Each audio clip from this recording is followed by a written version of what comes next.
Hey everybody, it's Jason Blaha here, and I got a story sent to me by several people. Of course, I went and found the Fox News version of it, which I will link down below for you guys, because the original one that several people linked me was with American Military News, and after my own little issue with them, which is a whole nother story, I don't really consider them a credible news source, and I would never link them for a news story at all after that. So instead I went with the Fox News, and granted, we know Fox News has its own set of bias, but their world's better than American Military News. So let's kind of jump into this a little bit. We basically have a story where up in Alaska, we have a young man who identifies as a female who has been competing in track. And what has basically happened, he went all state, and of course he dominated the competition. And it goes back to a point that I've made quite a few times. Whatever your views on transgender are, whatever your views are on equal rights there, that's a whole nother issue. That is a social issue and a political issue. When it comes to any sort of fair play in sports, this has to go away, because this whole idea that gender doesn't actually matter, that it's something that you can pick for yourself, doesn't apply in sports, because the biology and physiology simply does not agree with that. And this is exactly what we are talking about when we go to this topic.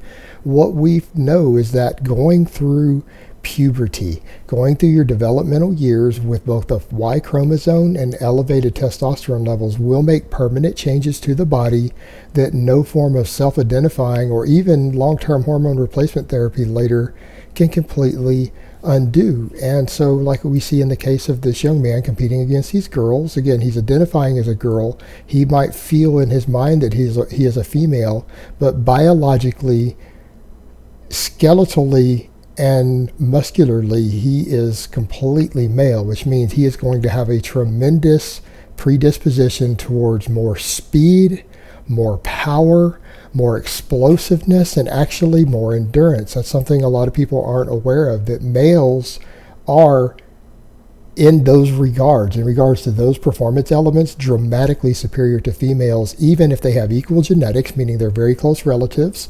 They undergo the same training, they undergo the same lifestyle.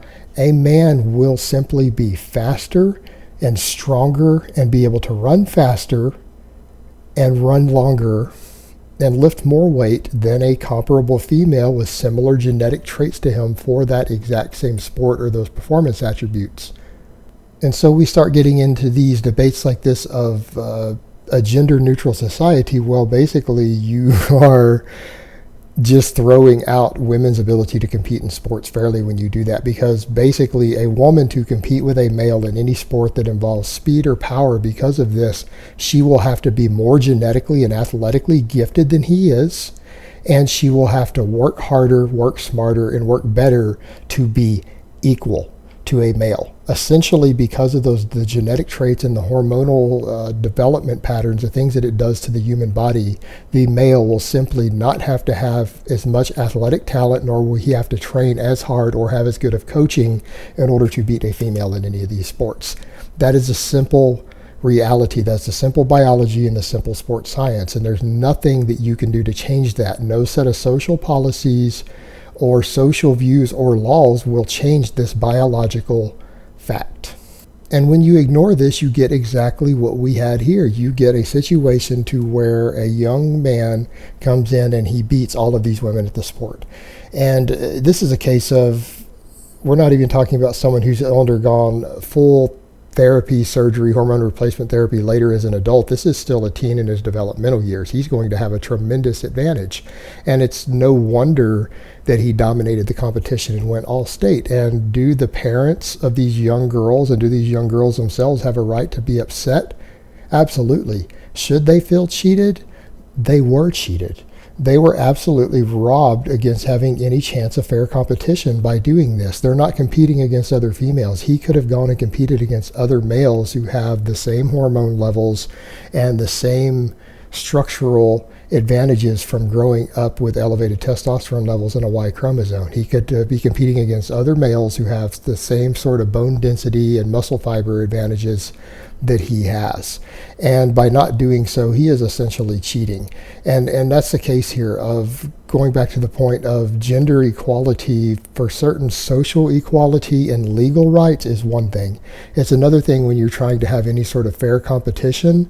And this completely underrides female sports. Women have had to struggle for many, many years to be seen as equals in sports and be allowed to even compete in sports at the same levels that men are, due to many, many generations of discrimination against females. And now what we're seeing is all of that work that women have had to make to be seen as equals in sports and have their own divisions and their rights to compete in the upper echelons of various professional sports and with prestige is being undermined by a completely new civil rights issue. A completely new situation is completely undermining all the work women have done to have equality and have their rights to compete in sports and to compete on a level playing field.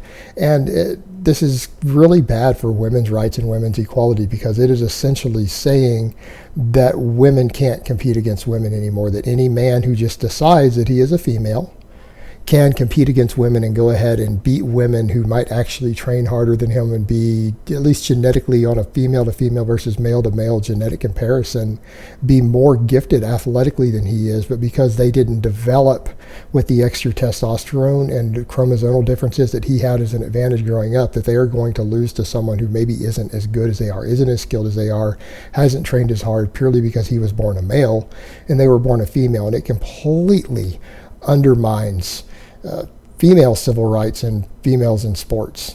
And as someone who has personally been a big proponent of female athletes and female athletes being taken seriously, and actually trying to promote the idea that female athleticism can actually be a very sexy thing, it can be an attractive thing in women, as someone who's really tried to promote this really upsets me. It really bothers me. It's something that I feel just completely undoes all of that work. And the fact that this is even being allowed or endorsed as some sort of social agenda is just horrific. Let's not even get into the demasculization of men and all the other social issues we have regarding this whole idea of gender neutralness. This is just flat out discriminating and punishing women for being born women. And again, a situation like this is taking someone who has something that, in my opinion, is, and there are experts who do agree with this, it is something that is basically a mental disorder. This is a mental disorder that people have with their gender identity crisis. It is allowing, due to a mental disorder, someone to come in and steal not only trophies and championships from young women, but to deny them possible scholarships, because a lot of these young women who should have won the awards that this young man took from them, basically cheating and took from them, they should have won these awards. They should have won these placings. They should have won these trophies. And by doing so, that might have allowed them to get scholarships so that they could have gone to a university on an athletic scholarship and earned a degree in their chosen field and got recognition and an education for their hard work. This is basically taking something as a feel-good social issue and turning it into theft of a future of young girls somewhere, because some young woman, because of this situation, has probably lost a scholarship that she earned to this young man, and it is robbing her and denying her of the future that she actually earned with her hard work and her ability. So to act like these things don't harm anyone, and that some of this stuff they're doing with transgender rules, and particularly when it comes to sports, isn't actually harmful to anyone, that it's not taking something from anyone, tell that to the young women who are losing their scholarships because young men like this are able to come in knowing that they come in with higher testosterone levels and more muscle fibers and better bone density, and just smoke them on a track field, and they're losing their scholarships because of this. Tell those young women that this doesn't hurt anything and it's just about equality, and they just have to suck it up and accept it. They were robbed. And at some point, we have to just say enough is enough of this bullshit. It's one thing when giving some group or minority group or disenfranchised groups some equal right doesn't steal something from people who have actually earned it, because we have situations like that. There are definitely civil rights situations out there to where that happens. But when it comes to sports and things that involve scholarships like this, or the potential to go on and compete in the Olympics, or at some high level of prestige in a sport, you are actually robbing people's hard-earned and deserved futures over a social issue and giving it to someone who didn't necessarily earn it to the same degree that they did. And that's really something that I can't get behind, and I have to disagree with. I don't care what you're seeing as equality here. This isn't equality. This is pure theft. This is destroying the future of people and taking it away from people who have actually earned it. And I simply cannot support that. All right, guys, but that's really all I have to say on that today. I hope it's been informative, and I will talk to you guys next time.